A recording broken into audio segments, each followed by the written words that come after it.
So here we are. Yeah, it's not the best lockpick I've ever made, but it's kind of funky in its own way. The steel of the weird foot file thing, albeit a little bit thick at 30 thousandths of an inch-ish thick, 0.7 millimeter. It's or a bit above actually, wasn't it? Even though it's a bit thick in terms of its general width, the steel wasn't too bad. It's definitely like a stainless steel. It was quite hard to work. Yeah, I mean, I didn't over polish it. With a pick like this, there isn't much point in putting too much effort into it. These nail files, I didn't expect them to have a plastic core in or have a sponge on either side, but nevertheless, that's what we worked with. So I had to take the spongy bits off the edge.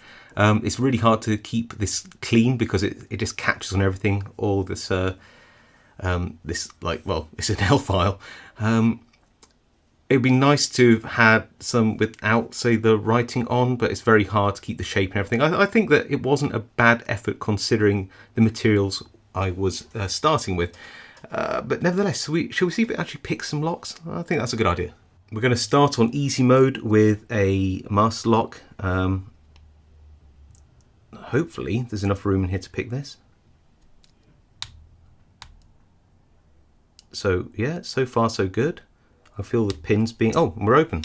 Okay, so surprising good feedback. I mean, it's really thick metal though, so yeah, to be expected. This is going to be quite the challenge for this lock. Well, lock pick, should I say. It's just so thick that we may struggle to pick through this paracentric keyway, but we will give it a go.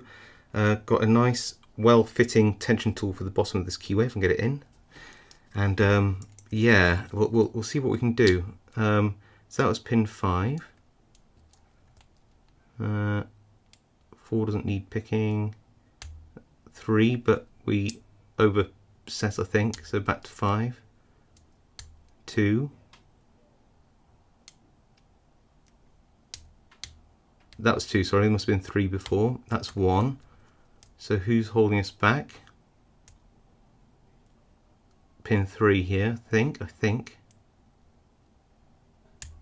3, and we're open. Wow, I had to be very, very careful picking that one. I thought I'd try it out on this slightly more paracentric keyway. And I did try, but I don't know if you can see, it's just so thick it can barely get through the actual keyway. Let me grab a thinner pick, which is in, I think, 23 thousandths, and you'll see the difference. Look, you can wiggle it side to side, and this pick is so thick that I can barely get it actually in there at all. So we'll have a quick go, but if I can't pick it, I just can't pick it, and it just shows the sort of limitations of a lock pick like this. I might be able to pick up through the warding if the pick will let me, but it's not intuitive or nice, I have to say. So might have to abandon this one. Yeah, I'm not saying I couldn't, but it's going to involve a lot of practice, and it's not really a good test of the pick. Also, I just noticed I'm getting a tiny amount of bending at the tip. Can you just see it's starting to dip down? That's sort of be expected with softer stainless steels. This is probably something like 304. It's not really designed for lock picks. So, was this worth doing? No, absolutely not, and I certainly wouldn't recommend you do this. It's just silliness, really. But I had a lot of fun making this video. Clearly, making a lock pick out of stuff from a pharmacy, I mean, you can, but the materials are just not at all designed for this application. And clearly this is a real junk lockpick that can barely pick locks, but it does pick some locks, so I suppose I have to give it that. Anyway, if you like silly videos like this, please drop a like. If you've got comments about this video, please leave one below. Be kind. I know this is a silly video. I do read all the comments, reply to as many as I can. If you haven't subscribed to this channel and like a mixture of content from picking high security locks all the way down to making silly lock picks like this, then please do consider subscribing if you haven't already done so. It really helps my channel out. And of course, I'll see you all next time.